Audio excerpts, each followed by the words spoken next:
Sejam todas bem-vindas, sejam todos bem-vindos ao canal Evangelho do Reino, Entendes Tu o que lês? Eu me chamo Paulo Davi e estamos lendo e comentando sobre as orações que Jesus faz no Novo Testamento. O nome dessa série são 7 vezes que Jesus nos ensina a orar orando. Jesus está sempre orando. Há muitos textos no Novo Testamento, nos Evangelhos, que mostram que Jesus era um homem de oração. Ele dependia desse contato com o Pai para saber qual era a sua vontade. Lembrando que Jesus se tornou homem, se esvaziou da sua glória, da sua condição divina e tornou-se um homem. Ele veio ao mundo e ele era totalmente um ser humano e totalmente dependente do Pai. Por isso ele precisava orar, porque ele precisava conhecer a vontade do Pai. E aqui, hoje, nós vamos ler uma das orações mais longas, a oração mais longa que nós encontramos no Novo Testamento, que está em João, capítulo 17, o capítulo inteiro, a oração. E o mais interessante é que nós podemos observar aqui que nessa oração Jesus segue a mesma orientação que ele dá lá na oração do Pai Nosso. E é muito interessante a gente ver como Jesus orava e que nós possamos aprender com essa oração de Jesus. Vamos ler. João capítulo 17, verso 1. Jesus falou assim e, levantando seus olhos ao céu, disse: Pai, é chegado a hora, glorifica a teu Filho, para que também o teu Filho te glorifique. Lembra como é que começa a oração do Pai Nosso? Pai nosso que estás no céu, santificado seja o teu nome. E aqui Jesus começa orando também. E aqui ele diz que era chegada a hora dele. Verso 2: Assim como lhe deste poder sobre toda a carne, para que dê a vida eterna a todos quanto lhe deste, e a vida eterna é esta, que te conheçam a ti só, por único Deus verdadeiro, e a Jesus Cristo a quem enviastes. Eu acho muito interessante essas palavras de Jesus, porque ele diz, né, aqui no verso 2, assim como destes poder sobre toda a carne, ou seja, todo o poder que Jesus tinha foi o Pai que lhe deu. Esse é um ponto importante, lembrando, sempre relembro isso, que Jesus veio ao mundo como homem. Todo o poder, todos os milagres, todas as curas, todas as maravilhas, todas as coisas que ele sabia porque o Pai concedia isso a ele. O Pai lhe dava poder. O Pai lhe dava direção. O Pai falava com ele quando ele orava. E aqui ele diz também, assim como lhe desse poder sobre toda a carne, para que dê a vida eterna a todos quanto lhe destes. Para que lhe dê a vida eterna.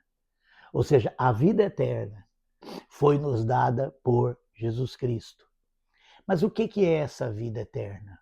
Ele fala aqui, e a vida eterna é essa, que te conheçam a ti, por único Deus verdadeiro, e a Jesus Cristo a quem enviastes. Ou seja, a vida eterna é conhecer a Deus. A vida eterna é conhecer Jesus. Essa é a natureza da vida eterna. Ou seja, todos aqueles que Jesus salvou, salvou-nos de uma vida de egoísmo e nos deu uma nova direção, que é conhecer a Deus. À medida que nós conhecemos a Deus, à medida que nós conhecemos a Jesus, nós vamos vivendo essa vida eterna que nos foi dada. E isso vai durar toda a eternidade, porque vai passar toda a eternidade, como se isso fosse possível, né? Toda a eternidade vai seguir e nós não teremos conhecido a Deus ainda, nem a Jesus Cristo. Verso 4: Eu glorifico-te na terra, tendo consumado a obra que me destes a fazer. Seja feita a tua vontade, assim na terra como no céu. Verso 5. E agora glorifica-me tu, ó Pai, junto de ti mesmo, com aquela glória que tinha contigo antes que o mundo existisse. Essa é uma prova que Jesus ele estava no Pai antes da existência do mundo, e a glória do Pai era a glória dele, porque ele e o Pai eram um. Ou seja, só existe um Deus, só existe uma pessoa divina na eternidade. E essa pessoa, ela se rasgou, né? Nós podemos dizer assim. O filho sai do pai, por isso que ele é filho, lá para criar todas as coisas. E sai totalmente dessa natureza que ele tinha divina, torna-se um homem para nos levar de volta ao Pai. Essa é a economia de Deus. O Filho sai do Pai e o Espírito Santo sai do Filho, que também saiu do Pai. Essa é o que nós encontramos nas Escrituras. Verso 7. No verso 6. Manifestei o teu nome aos homens que do mundo me destes. Eram teus, e tu os deste, e guardaram a tua palavra. Manifestei o teu nome. Você sabe que o nome de Deus era totalmente desconhecido. Ele era chamado pelos homens por vários nomes. E quando Moisés perguntou qual é o teu nome, ele disse, por que perguntas o meu nome, né? E disse, eu sou o que sou, mas ele não revela o nome dele. Por isso, no Velho Testamento, entre os nomes que é chamado Deus, ele é chamado de Senhor. Mas isso mostra um grande desconhecimento que os homens no Velho Testamento e que a própria Velha Aliança fornecia de Deus. Por isso que Jesus disse que a vida eterna é essa, que conheçam a ti, o único Deus verdadeiro. E como? O próprio Jesus manifestou a nós o nome de Deus. E esse é um ponto importante. Isso significa o quê? Nome aqui significa verdadeiro conhecimento. Você lembra que no Velho Testamento Deus é chamado de Senhor, Deus é chamado de aquele que é, Deus é chamado de Todo-Poderoso, Deus é chamado aquele que provém, e uma série de nomes é dada pelos homens sobre Deus. E você percebe claramente, à luz do Novo Testamento, que os homens no Velho Testamento, os homens da Velha Aliança, tinham um conhecimento muito limitado de Deus. Que a revelação de Deus plena nos começa a ser dada com a vinda de Jesus ao mundo. Eu digo começa a nos ser dada porque a vida eterna é essa. Conheçam a ti, nós vamos conhecer a Deus e a Jesus Cristo toda a eternidade. E quando ele diz manifestei ao mundo o teu nome, é porque ninguém pode ver o Pai se não for através do Filho. Ou seja, o que nós conhecemos de Deus, o que nós podemos conhecer de Deus, está na pessoa de Jesus Cristo. Ele é a manifestação de Deus. Ele é a revelação de Deus. Ele é a palavra de Deus. Ele vai falar isso aqui. Manifestei o teu nome aos homens que do mundo me destes, eram teus e tu me destes, e guardaram a tua palavra. Agora já tem conhecido que tudo quanto me destes provém de ti. Tudo quanto foi dado a Jesus, todo o poder, todas as maravilhas, todo o conhecimento que Jesus tinha, foi dado pelo Pai ao homem Jesus. Por quê? Porque Jesus deixou isso para poder vir ao mundo. E esse é um ponto importante. Ele não deixou essa glória quando ele saiu do Pai para criar todas as coisas. Tanto é que foi ele que criou todas as coisas. Mas para vir ao mundo e nos levar ao Pai, ele se esvazia de tudo, como nós encontramos lá em Filipenses, torna-se um homem. E tudo que ele tem agora vem do Pai. Não mais dele, mas do Pai. Verso 8, verso 7. Agora já tem conhecido que tudo quanto me deste provém de ti, porque lhe dei as palavras que tu me deste. E eles a receberam. E têm verdadeiramente conhecido que saí de ti, e creram que me enviastes. Saí de ti. Jesus saiu do Pai. Esse é um ponto muito importante. Porque lhes dei as palavras que me destes e eles as receberam. E têm verdadeiramente conhecido que saí de ti e creram que me enviastes. Verso 9. Eu rogo por eles, não rogo pelo mundo, mas por aqueles que me deste, porque são teus. E todas as minhas coisas são tuas, e as tuas coisas são minhas. E nisso sou glorificado. Verso 11. E eu já não estou mais no mundo, mas eles estão no mundo. E eu vou para ti. Pai Santo, guarda em teu nome aqueles que me destes, para que sejam um, assim como nós. Estando eu com eles no mundo, guardava-os em teu nome. Tenho guardado aqueles que tu me deste, e nenhum deles se perdeu, senão o filho da perdição, para que a escritura se cumprisse. Mas agora vou para ti, e digo isso no mundo, para que tenham a minha alegria completa em si mesmo. Dê-lhes a tua palavra. Oh, isso é tão importante. Dê-lhes a tua palavra.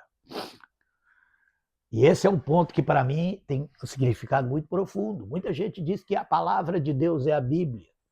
Não, a palavra de Deus é o próprio Jesus Cristo. No princípio era a palavra estava com Deus. E essa palavra foi revelada aos discípulos. As Escrituras, segundo o apóstolo Paulo, elas nos foi dada para nos revelar a Jesus Cristo. A Bíblia nos revela a Jesus Cristo, que é a palavra de Deus. Nós não podemos confundir isso.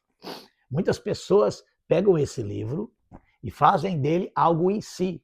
Eles querem seguir o livro, mas nós não seguimos o livro. Nós seguimos a Jesus Cristo. O livro foi importante para nos revelar a Jesus Cristo. E o Novo Testamento nos revela a palavra de Deus na boca de Jesus. Não existe palavra de Deus fora da boca de Jesus. Até mesmo o que os apóstolos escreveram só tem valor na medida em que eles revelam aquilo que Jesus ensinou, revelam aquilo que Jesus disse, porque Jesus é a palavra. Nós não podemos... Há um engano muito grande. Muita gente pega esse livro, igual os doutores da lei faziam, igual os fariseus faziam, e eles querem seguir esse livro, e eles leem esse livro, e eles acham que isso aqui é a palavra de Deus, quando, na verdade, esse livro, que é sagrado, porque ele nos revela a palavra de Deus, que é Jesus. Essa é uma diferença fundamental para que nós entendamos a palavra de Deus. A vida eterna é essa, que conheçam a ti, o único Deus verdadeiro, e a Jesus Cristo, a quem tu enviaste, porque Jesus Cristo é a palavra de Deus.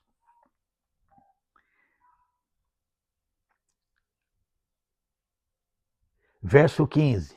Não peço que os tires do mundo, mas que os livres do mal. Lembra? Não nos deixeis cair em tentação, mas livrai-nos do mal. Jesus ora aqui sobre aquilo que ele ensinou lá no Pai Nosso. Não nos deixeis cair em tentação, mas livrar-nos do mal. Não, verso 17, 16. Não são do mundo, como eu do mundo não sou. Santifica-os na verdade, a tua palavra é a verdade. Assim como tu me enviaste ao mundo, também eu os enviei ao mundo. E por eles me santifico a mim mesmo, para que também eles sejam santificados na verdade. Tão interessante essa declaração de Jesus. E por eles me santifico a mim mesmo, para que também eles sejam santificados na verdade. Não existe verdadeira santidade se não for na verdade. A verdadeira santidade é viver na verdade.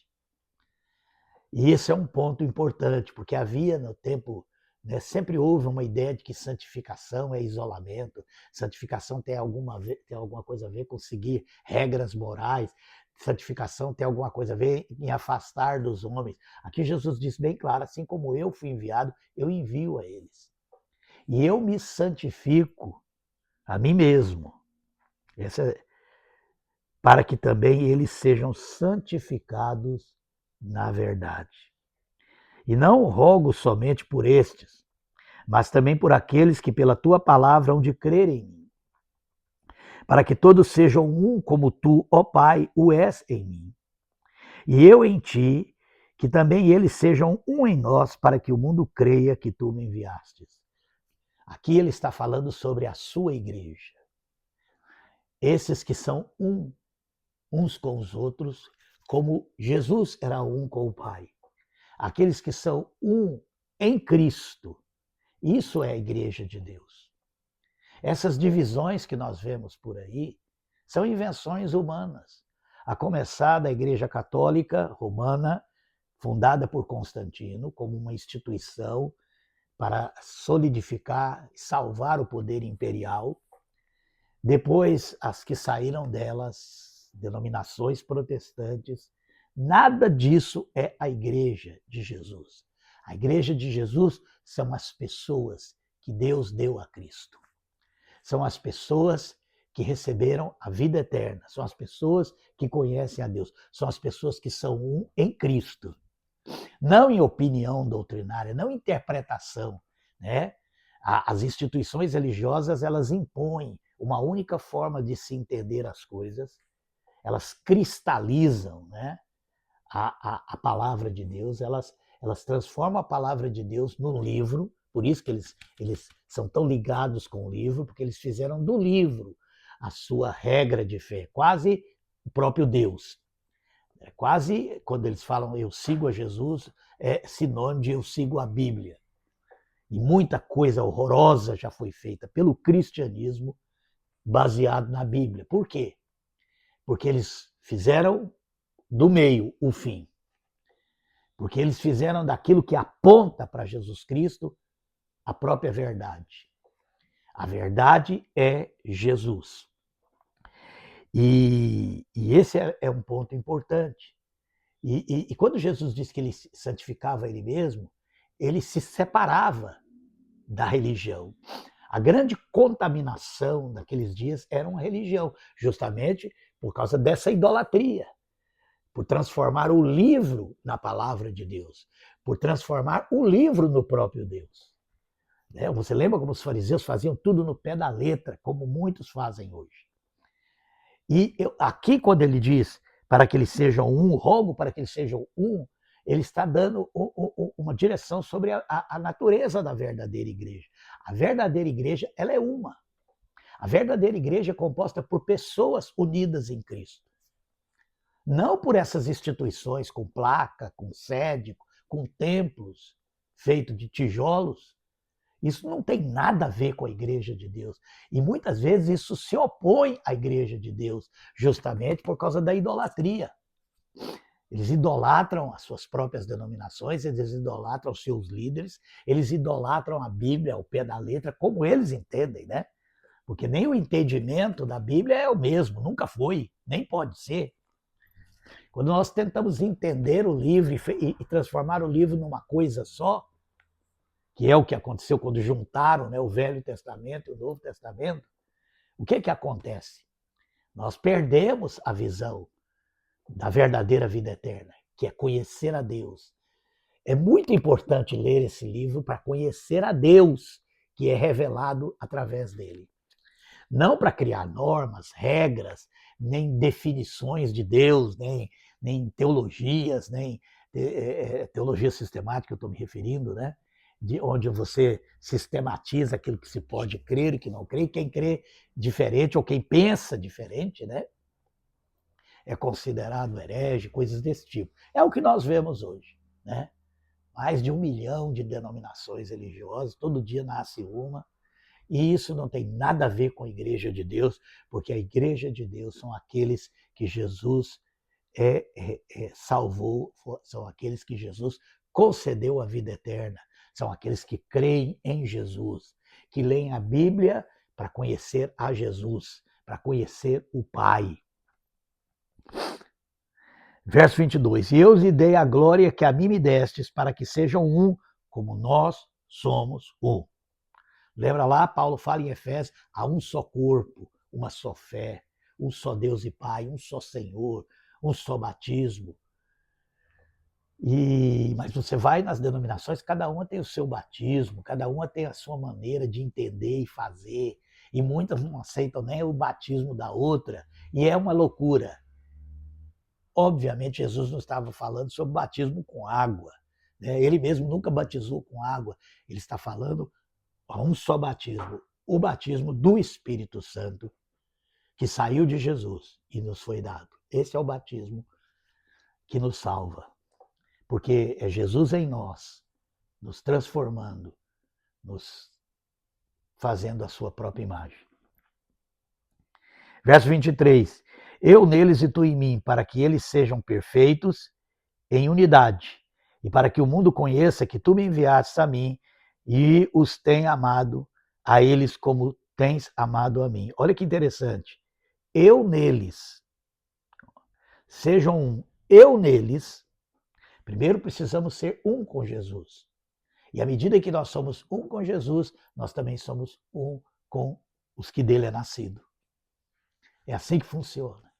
Conhecemos a Deus, especialmente em oração. Conhecemos a Deus lendo as Escrituras. Conhecemos a Jesus Cristo. Vamos nos tornando um com ele. E isso nos faz ser um com nossos irmãos. É isso que Jesus está dizendo aqui, nessa oração.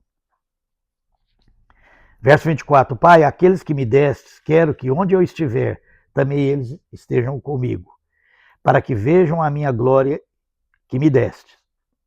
Porque tu me amastes antes da fundação do mundo. Pai justo, o mundo, isso é uma prova que Jesus saiu do Pai antes da fundação do mundo. Isso é um ponto importante. Ele saiu do Pai lá no princípio para criar todas as coisas. Por isso ele se tornou filho. Né? A Bíblia fala, tu és meu filho, eu hoje te gerei. Há uma geração de Jesus lá no final da eternidade, lá em algum momento da eternidade, perdão, início do tempo.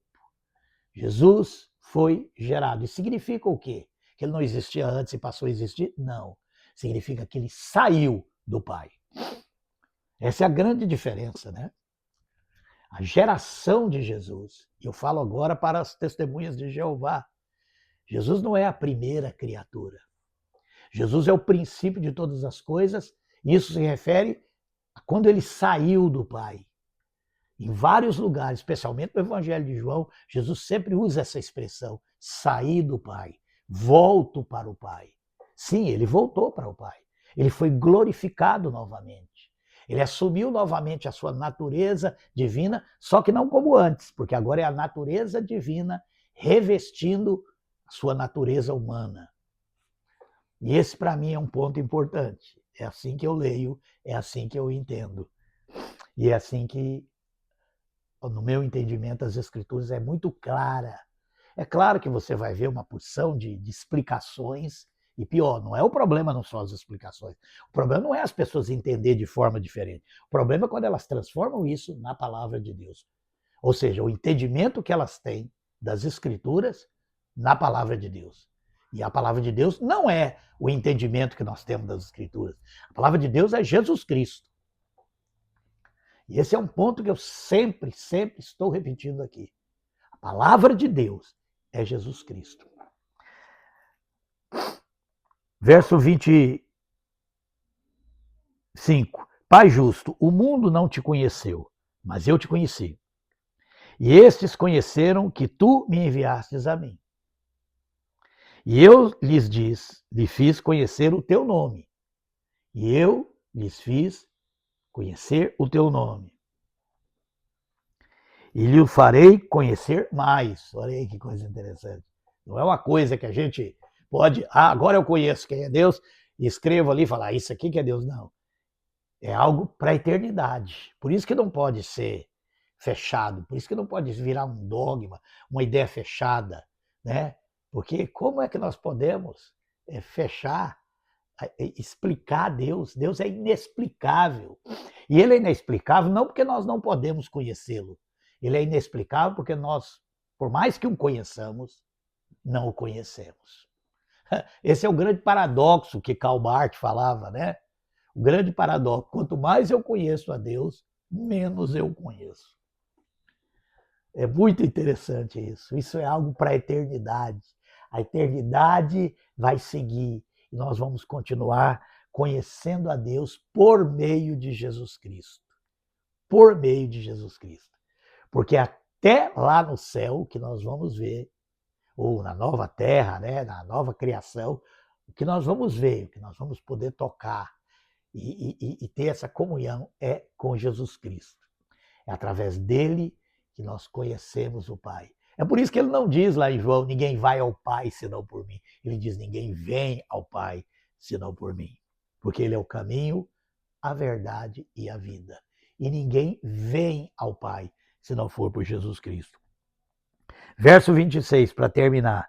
E eu lhes fiz conhecer o teu nome, e lhe o farei conhecer mais, para que o amor com que me tens amado esteja neles, e eu neles esteja.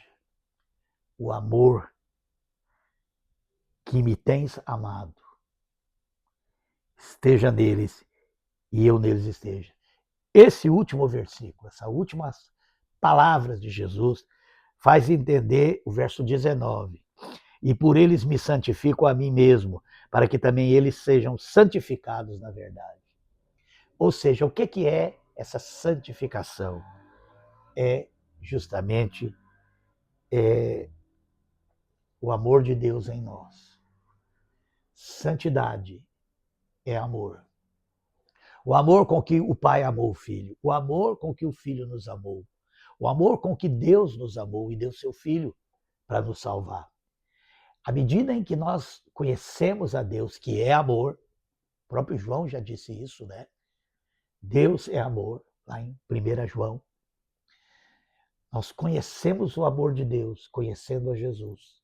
E à medida que nós recebemos esse amor em nosso coração, nós também amamos o nosso próximo, amamos nossos irmãos. E isso é a santidade de Deus.